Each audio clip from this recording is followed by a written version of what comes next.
Hi, I'm Megan. I'm Colin. And this is Pet Sitter Confessional, an open and honest discussion about life as a pet sitter.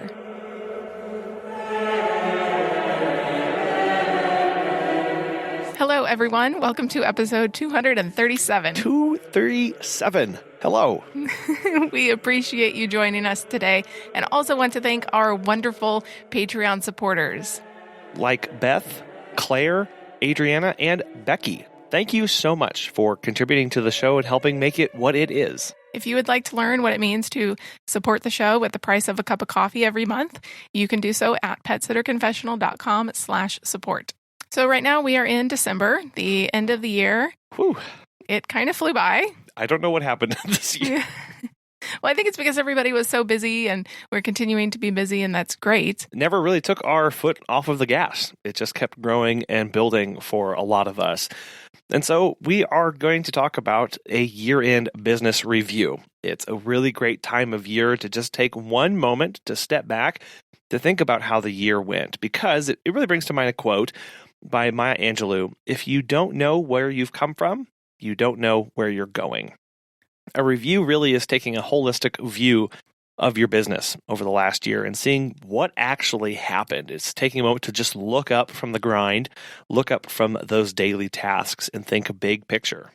And we've talked before about doing regular reviews, Right. Quarterly reviews, at least half-year reviews. We've talked about business introspection before, and just really looking at the big picture, like the 30,000-foot view, and going, is this working? Is this not working? What do I need to change? Right. So if you were doing those kind of reviews throughout the year, nothing should be a shock when you do the year-end review. Well, and it'll make it a lot easier, too, because Yeah. you've done it in little chunks versus the whole elephant. But a lot of people don't think about doing it throughout the year. They're either too busy, I don't have the time for it. Maybe they've never thought of it before, or it could be your first year in business, so you're just learning about these kind of things. That's fine. That's great. This review is a time to look back at the goals that you set for the year and whether you've accomplished them or not. It's also a great time to really understand your financials as well. You can assess them personally, how you're doing, and then start to plan out what you need to change in your business. It's also a time to check in with your staff and make sure that you have the culture and support that you want for your business to be running the way you want it to be. So we're going to break down the year-end review, and it really includes separating yourself from the business. So like I just said, like a bird's eye view. It's wise to disconnect yourself emotionally by approaching the process with, curiosity. You really want to learn more about what's going right, what's going wrong, and really come at it from a stance of wanting to learn more rather than fear and criticism. Yeah, and I think that's huge for many of us because we haven't taken the time to look at our business before. So we may actually be afraid of what we're going to find. We may be afraid to look at those financials. We may be afraid to look at the kind of people that we've hired or the kind of clients that we have or the money that we've spent. But if we're coming at this going, I have to look at these things so that I can improve. I need to be curious about this. I need to know how my business is operating so I can make well-informed decisions. That's going to really set you up mentally and emotionally. It's going to set you up well to continue the process, because you have to recognize that you're trying to make your business better and that you're always growing, always changing and learning new things. It's okay to learn. It's okay to admit that the year wasn't the way that you wanted it to run. It's okay to admit you know things now that you didn't know at the beginning of the year. That's growth, that's progress, and that's what we want. It's important to go into this process with a positive mindset and look forward to the results, because no matter which way it goes, you're about to make it better. That's the great thing. Learning, growing, changing, that's what this is all about. A proper year-end review is not done in one afternoon. I mean, I guess it can be if you're like really focused and you have a lot of time, but this is really a deep dive into your business, your values, and your goals. So keeping the pace is important. Schedule time slots each day during one particular week if you have that kind of time. Your needs may dictate more or less time depending on what you find in your business, but don't shortchange yourself. You, your company, your clients, if you have staff, they deserve this time and attention because everybody wants to make your business better. Well, and we do tend to focus and plan for the future as business owners, as entrepreneurs. We always like to look ahead, but rarely do we give a critical eye to the past. meaning that what we're doing is we're stunting our ability, we're limiting our ability to learn from our mistakes and lean into our strengths. So that's why we set this time aside to do the business review, to do the year-end review, to lean into those places where we need to grow and learn from so that we can continue to look forward and hope for better things. So let's get into it. There are going to be 5 major aspects that we're going to look into. First one is financials and sales, and then human resources and culture, major projects and initiatives. Fourth one is marketing. And then the last is goals and opportunities. So basically, there's going to be a lot of questions that you're going to need to ask yourself and your business so that you can figure out how to make it better. Yeah, and there's no right or wrong answer through any of these questions that we're going to dive into. This is up for you to decide, for you or your business partner, or for you to take to your staff so that you can decide how the business is running and whether you think it was a success. So the first one we'll talk about are the financials. Obviously, this is a big one. This is what most people think of when they think about doing a year-end business review.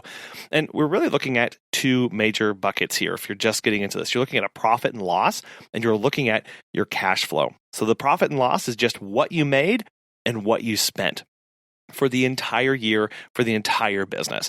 I'll also recommend that if you offer different services and you have a variety of things that you let clients choose and book for you, do a profit and loss for each one of those. How much did it take you? How much money did you spend offering drop-ins versus walks? And how much did you make from each one of those? When you break it out per each service, you're really going to see a lot of powerful things come where you are going to make decisions on where you want to invest and where you're growing versus where you're not. I know a lot of people may offer boarding or daycares in their homes as a way to supplement their other income. But you may find that you're actually losing money on those on a per hour basis, and they're not actually worth it for you given the amount of bookings and hassle and trouble that you have. Then you're going to look at your cash flow. Your cash flow is really just simply the money coming in and flowing out of the business. What are you spending money on? What are you making each month? And then again, that profit is what you've made above and beyond that. So if you find you're struggling paying bills, if you find that you're having trouble staying up to date on invoices or things like that, the cash flow statement is really going to help you understand what exactly is going on. Where are the bottlenecks in getting paid? Where are the bottlenecks in the services and pricing and things like that you're struggling with for your business? And you can use a software that's really simply, we use waveapps.com. It's a free version. It's free, very similar to things like QuickBooks, but you can get those or you can do other things. Having a software will really help. If your financials are really simple, you can just use a simple spreadsheet or Google Docs to work out these numbers. But sitting down, and this will really take probably the most amount of time, is getting everything set up and then answering some of these questions. If you started selling products this year, I know a lot of pet sitting businesses did, and we're thinking about getting into that as well. But which ones sold better than expected? Which ones sold worse than expected? Which ones were customer favorites? Which were they not interested in at all? It's important to look at these things. Then also, what sales channels generated the most revenue? Was it Facebook, Instagram, particular ads that you took out, whether on radio, newspaper, magazine, or digital ads as well? Or was it word of mouth? And where this really, again, comes to the powerful of understanding of what services or products generated the most money and what was worth it versus what was spent on that, you may have a goal of increasing pack walks because you can make more money for each time period because you've got more dogs on there. However, it can be hard to time those and coordinate those, or you may be finding that you're spending a lot of money advertising to fill in some slots, and it's just not paying off in the end because you're spending all this money to advertise, but per slot, you're not actually getting that back at the end of the day. So asking these questions can help you decide which services, or as Megan mentioned, which products to focus on and which ones may not be worthwhile to stick around. The second bucket of questions to ask yourself is in regards to human resources and culture. So if you don't intentionally build a company culture, it will likely build itself for you, and you probably won't like the results. I mean, even if you're flying solo, a lot of solopreneurs, having a well-defined value system or mission statement offers you a roadmap to your success. So what did you do this past year to cultivate a positive culture? What opportunities were missed? How will you be even more intentional about it in the new year? If you have staff, it's a hard question, but now's a good time to ask it. Who do you need to fire? Who is it time to let go and let them move on? Or maybe you're looking to staff up and looking at other positions around you. So what areas do you actually need to hire more people or get help with? And asking these questions about what was I intentional about? Sometimes that is hiring people. Sometimes that's firing people. Sometimes that's offering different incentives to the people that you have hired. Sometimes it's letting them know that they can contribute and giving them access to materials to allow them to use different skill sets and tools that they have, different passions that they have, and invest that into the company so they can help build the culture. They can help build the company the way that would help them as well and make it more attractive to other people like them. Or I know there was a lot of talk this year about finding good staff and actually retaining them because the job market is so different than anybody thought it would be this time this year. But maybe look at where you placed your job ad, the exact wording that you used in there. Maybe you need to change it up. Maybe you need to put the job ad somewhere else. Or if the free version wasn't working, go pay for it. Maybe you'll find different people on there as well. Yeah, it's a good time of year to recognize maybe I made a mistake hiring. I hired too fast, I hired too quickly, and because I just felt the rush to get somebody on board. If you did that, maybe it's time to let them go. Conversely, maybe you made that really golden hire a few months ago. What more responsibilities can you give that person? How can you help that person feel more valued and more invested in the company? You only you know the answer to that and what you're able to do and what you're capable of. But start thinking about ways to retain these people who are really valuable and hard to find. We talked about staffing, and that typically has to do with growth. So the third thing we're going to talk about is major projects and initiatives. So did you expand into a new area? We did. Did you start selling items? Did you offer a new service, or did you rebrand this year? How are those going? Did you enjoy that process? Were there things that could have gone better? Are you happy with how it turned out, or do you still want to change some things? What is working within each of those and what's not? What did you try this year in order to grow or improve your business? All of these are experiments. They're projects that you need to analyze before next year so that you can have an awesome 2022. So just the example of rebranding. Maybe you rebranded this year. I know a lot of people did. They worked on it. They launched it this year. Ways to assess this are you getting the clients that you want? Are you getting the amount of frequent referrals? Are you getting the kind of personnel? Are you getting the kind of messages that you would like to have for the rebrand? Is it matching up with the company culture that you have? Asking these questions, not just of yourself, but send out some polls to your staff, to your clients, and ask them, are they happy? Are they jiving with the messaging that you're putting out there? And is it consistent?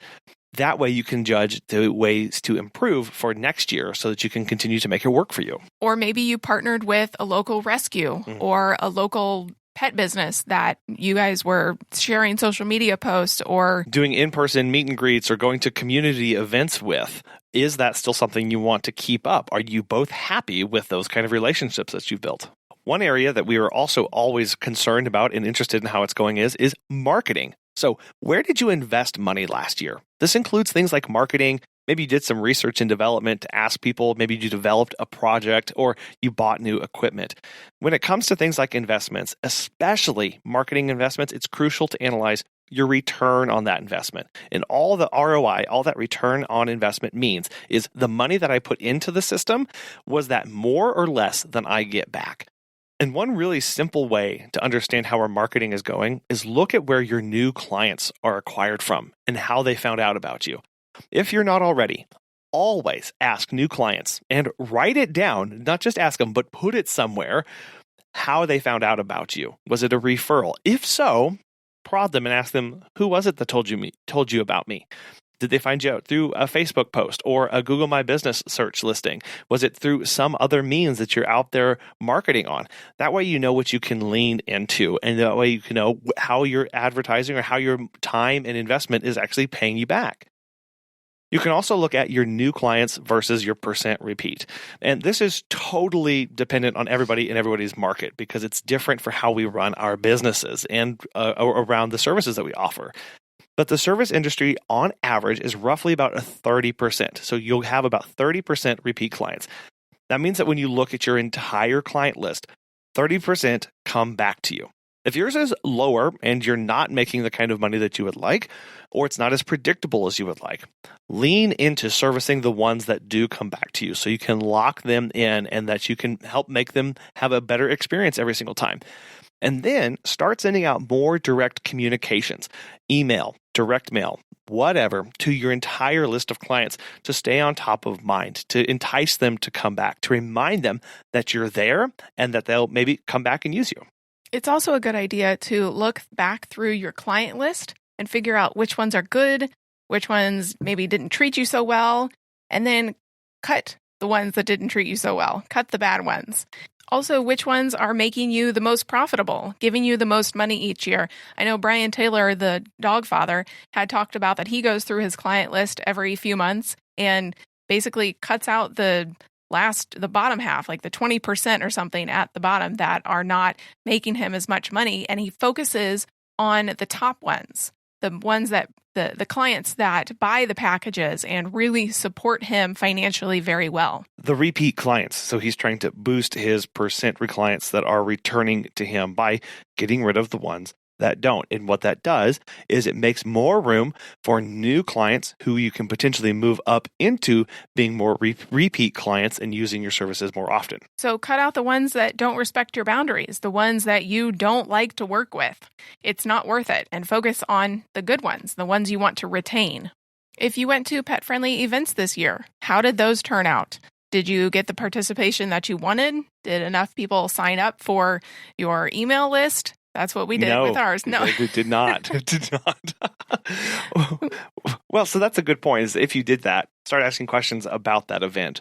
Should you have had more things there? Should you have been out walking around talking to people? Should you have had a banner? Should you have been there at all? Yeah. Should you? Or yeah, exactly. That's always an option. Maybe it's just not worth your time and investment in all the things that you have to bring to make it pay off. When you talk about marketing, I also think of your branding and maybe the shirts that you wear. So we invested in new shirts this year that on the front said in big bold letters, Pet Sitter. And so we got a lot. I feel like that really worked well for us this year. We got a lot of questions of, are you a pet sitter or is that real? Then yes. And then out comes the business card and a good explanation. And it started a lot of conversations. Yeah. So look at your logos and your branding and all of that stuff as well. And if that's working for you, great. And if you want to change some things, then figure out what that is. We've been saying that this is a 30,000-foot view conversation, so we need to look at our goals and our objectives for this past year. What were your achievements? What happened that you were excited about this year? What goals did you reach?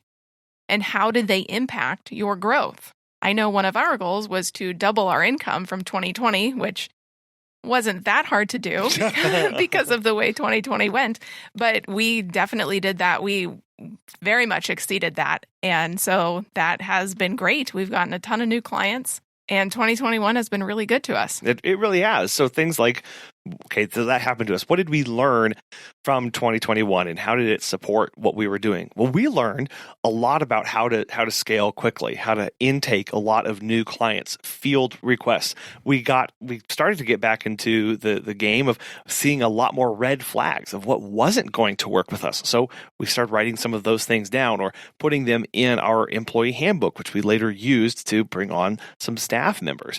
So it's taking these things that we learned, these lessons that we're learning, and then putting them somewhere. Whether it's just a quick notes document, you've got to write that down because it will be beneficial to you at some point in the future. Well, and it's also just great to celebrate your wins, right? Like if you're having a bad day, if something happened with a client that you weren't happy about or they weren't happy about and they came to you and talked to you, it's great to remind yourself of those little wins.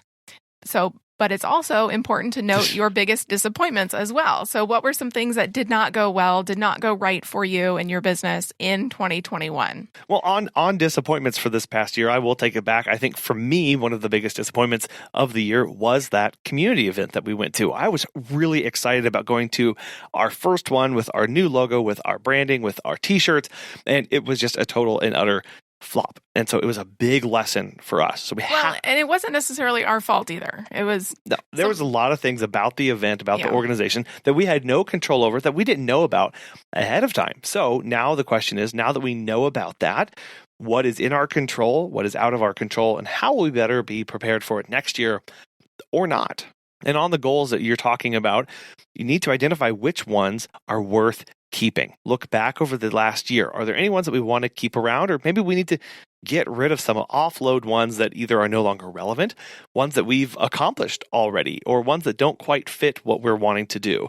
And then how will we redirect not just my energies, but the people's around me to have a better desired outcome? But I will caution, don't be hasty in ridding you or your team of worthwhile goals that didn't pan out. Just because they didn't happen this year doesn't mean they aren't achievable next time. Instead, look at other avenues that you might take to achieve them. Your new list of goals should include long-term and short-term goals. And then once you've completed your review and your whole planning process, like we said in the beginning, schedule a monthly or quarterly block of time to perform mini reviews. And that way you don't have to do a whole big, long, somewhat scary review at the end of going, oh my gosh, I don't know where the year went and what actually happened over the year. You can get it in small chunks instead. And write it down in a Google Doc or Word document. It's a living, breathing document. Make changes as your year goes on. Note your wins, like we just talked about, and continue to celebrate them. And that really is something that I know we can get a lot better at, is that those periodic check-ins with our business. And I will say it's not just that it's easy to stay up to date. It's because it really helps you make small course corrections throughout the year each time. Instead of having to do this major overhaul once a year, you'll build up your anxiety. It's harder to turn the ship 180 degrees all at once versus 10 or 20 degrees each time as we're trying to navigate these waters that is running a business in pet care. If you do a year-end review, what do you include in there? Are there some of the things that we talked about today, or are there completely different things that we didn't even think about? Probably that one. Yeah. But let us know on Facebook or Instagram at Pet Sitter Confessional. We have a Facebook group with a ton of other pet sitters in it. It's called Sitter Confessionals. Or you can give us a call, 636-364-8260. We love voicemails. Yep, I still don't know the phone number. On today's segment of Ask a Pet Biz Coach, Natasha O'Banion is going to answer, how can I get started with subscription boxes? Yeah, so subscription boxes is a recurring revenue stream. It is a product base, so you can model it on different ways. The way we do it is it's called a surprise box. So we get to pick different items each month to give our subscribers. They don't know what it's going to be. We shop local and we shop afar, and we just give them a variety of things, human and pet related, and they really enjoy the box. I mean, you guys have seen them. BarkBox has theirs. The Kong box has theirs. Everybody has their rendition of it, but I really like giving human and pet a little bit of something in our boxes. So it's something you put on recurring revenue. You can easily get a company to make you your own design. I personally use Doc's Design. I've been using them for a while now. And once you have the box ready and you have your subscription members, you literally just package it and send it out. It's not a big, not a big hangover on that one. Yeah, I think when we start moving into more products-based, and that's where a lot of headache or concern or anxiety comes from, because we feel like we're managing things, or now we're shipping and we're having to deal with products and stock. But it really sounds like that's not a huge weight on your shoulders, at least. No, I wouldn't say shipping and receiving is any different than an average day on a holiday. Yeah. Like we've dealt with way worse. I've seen businesses get way more chaotic than going to the post office and sending a box. But it's also something you can offer your teams if you want to offer more hours. That's always something that I send back to them. Hey, we have boxes now. I want you to help me do some market research. I want you to help me find some new items that are on the market, or things that our clients would enjoy. They always love the tumblers. They always love t-shirts. They always love journals, new pens, things that you think the owner would actually enjoy. Because the thing is, we spoil the dogs 24/7, but we forget about the humans. If you can show the humans an experience, you're going to keep that client forever. Natasha is a sales queen and runs her own dog walking business. If you'd like to work with her one-on-one, you can do so at her website, startscalesale.com, and use the code PSC20 for 15% off. Thank you very much for listening today, and also thank you to our Patreon members for supporting us every month. Yes, thank you so much. Ha